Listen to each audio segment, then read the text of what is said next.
1984, by George Orwell, Chapter 2 of Part 2.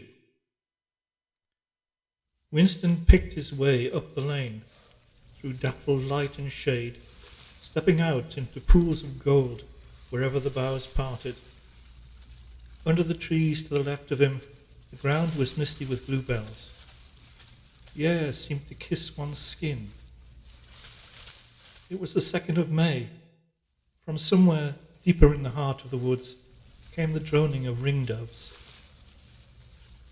He was a bit early. There had been no difficulties about the journey, and the girl was so evidently experienced that he was far less frightened than he would normally have been. Presumably, she could be trusted to find a safe place. In general, he could not assume that you were much safer in the country than in London. There were no telescreens, of course, but there was always the danger of concealed microphones by which your voice might be picked up and recognized. Besides, it was not easy to make a journey by yourself without attracting attention. For distances of less than 100 kilometres, it wasn't necessary to get your passport endorsed. But sometimes there were patrols hanging about the railway stations who examined the papers of any party member they found there and asked awkward questions. However, no patrols had appeared, and on the walk from the station they had made sure by cautious backward glances that he was not being followed. The train was full of proles in holiday mood because of the summer weather. The wooden-seated carriage in which he travelled was filled to overflowing by a single enormous family, ranging from a toothless great-grandmother to a month-old baby, going out to spend an afternoon with in-laws in the country, as they freely explained to Winston, to get hold of a little black market butter. The lane widened, and in a minute came to the footpath she had told him of, a mere cattle track which plunged between the bushes. He had no watch, but it could not be 15 yet. The bluebells were so thick underfoot it was impossible not to tread on them. He knelt down and began picking some, partly to pass the time away, but also from a vague idea he would like to have a bunch of flowers to offer to the girl when they met. He had not got together a big bunch, was smelling their faint, sickly scent when the sound at his back froze him, the unmistakable crackle of a foot on twigs. He went on picking bluebells. It was the best thing to do. It might be the girl, or he might have been followed after all. To look around was to show guilt. He picked another and another. A hand fell lightly on his shoulder. He looked up. It was the girl. She shook her head, evidently as a warning that he must keep silent, and parted the bushes and quickly led the way along the narrow track into the wood. Obviously she had been that way before, for she dodged the boggy bits as though by habit. Winston followed, still clasping his bunch of flowers. His first feeling was relief, but as he watched the strong, slender body moving in front of him, with the scarlet sash that was just tight enough to bring out the curve of her hips, the sense of his own inferiority was heavy upon him. Even now it seemed quite likely that when she turned round and looked at him, she would draw back after all. The sweetness of the air and the greenness of the leaves daunted him. Already on the walk from the station, May sunshine had made him feel dirty and etiolated, a creature of indoors, with the sooty dust of London in the pores of his skin. It occurred to him that till now she had probably never seen him in broad daylight in the open. They came to the fallen tree that she had spoken of. The girl hopped over and forced apart the bushes, in which there did not seem to be an opening. When Winston followed her, he found that they were in a natural clearing, a tiny grassy knoll surrounded by tall saplings that shut it in completely. The girl stopped and turned. Here we are, she said. He was facing her at several paces' distance. As yet he did not dare move nearer to her. I didn't want to say anything in the lane, she went on, in case there's a mic hidden. I don't suppose there is, but there could be. There's always the chance of one of those swine recognizing your voice. We're all right here. He still hadn't the courage to approach her. We're all right here, he repeated stupidly. Yes, look at the trees. They were small ashes, which at some time had been cut down and had sprouted up again into a forest of poles, none of them thicker than one's wrist. There's nothing big enough to hide a mic in. Besides, I've been here before.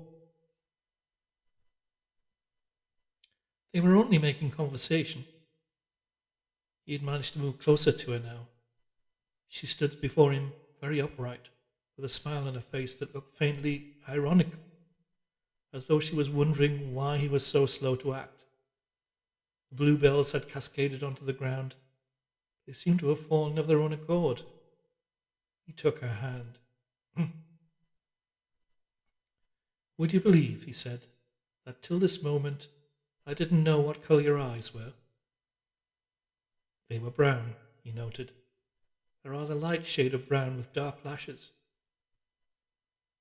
Now that you've seen what I'm really like, can you still bear to look at me? Yes, easily. I'm 39 years old. I've got a wife that I can't get rid of. I've got varicose veins. I've got 5 false teeth. I couldn't care less, said the girl.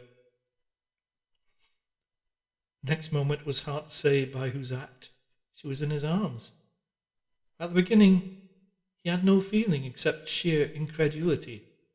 The youthful body was strained against his own, the mass of dark hair was against his face. And yes, actually she had turned her face up and she was kissing the wide red mouth. She had clasped her arms about his neck. She was calling him darling, precious one, loved one. He had pulled her down onto the ground. She was utterly unresisting. He could do what he liked with her. But the truth was that he had no physical sensation except that of mere contact. All he felt was incredulity and pride. He was glad that this was happening, but he had no physical desire. It was too soon. Her youth and prettiness had frightened him. He was too much used to living without women. He didn't know the reason. The girl picked herself up and pulled a bluebell out of her hair. She sat against him, putting her arm around his waist. Never mind, dear. There's no hurry. We've got the whole afternoon. Isn't this a splendid hideout? I found it when I got lost once on a community hike.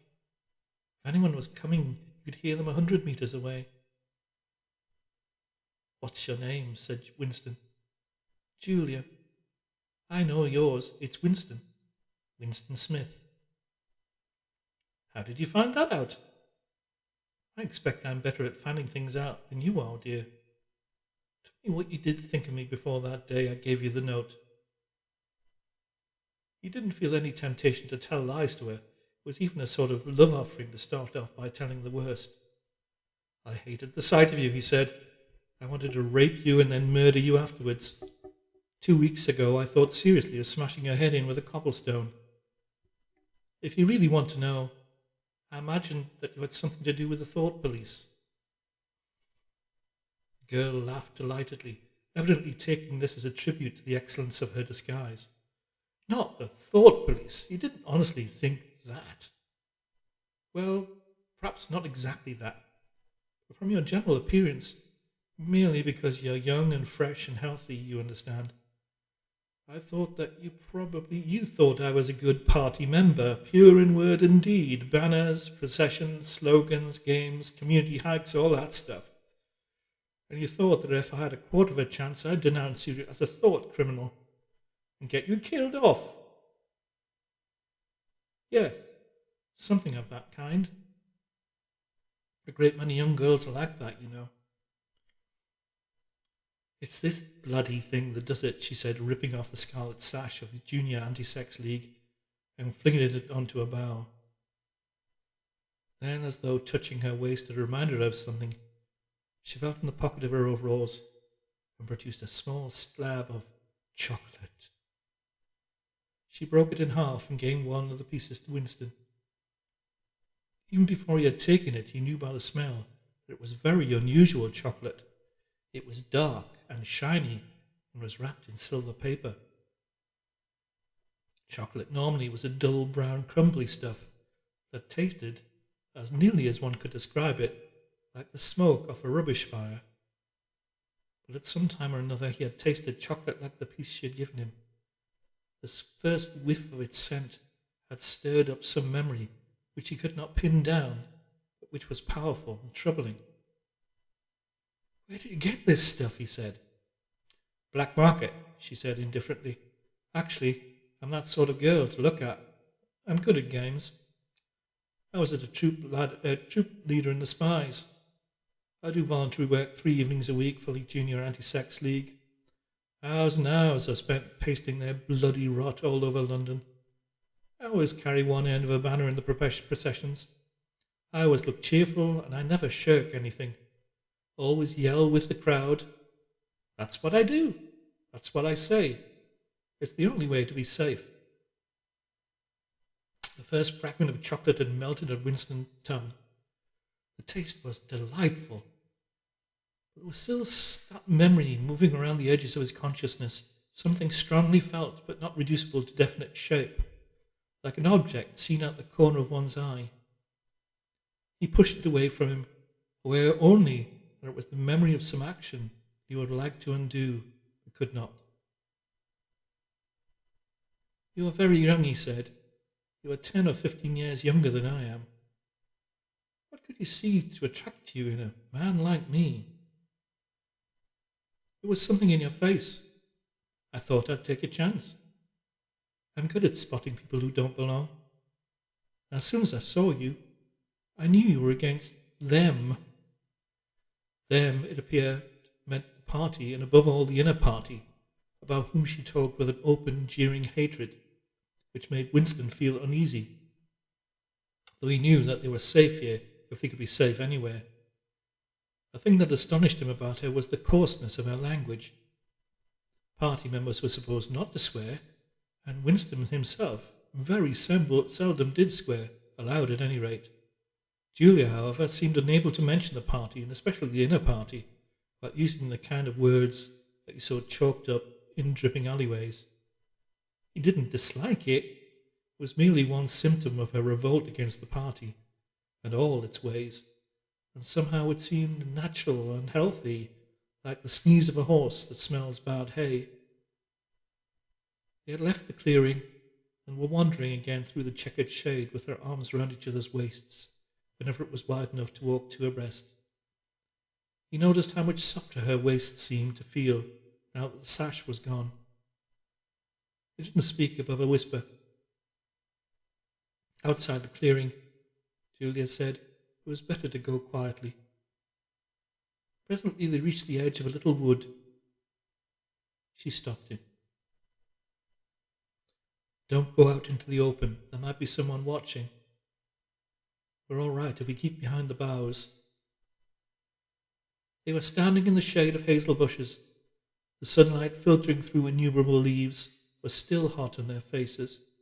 Winston looked out into the field beyond and underwent a curious, slow shock of recognition. He knew it by sight. An old, close-bitten pasture with a footpath wandering across it, and a molehill here and there.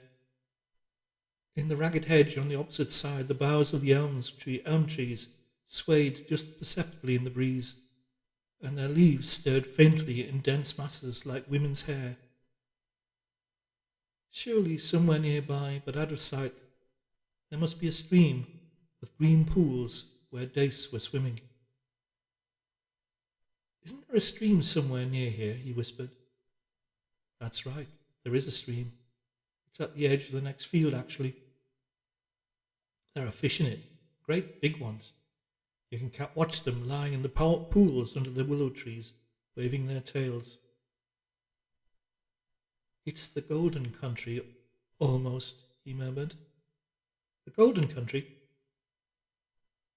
It's nothing really, a landscape I've seen sometimes in a dream.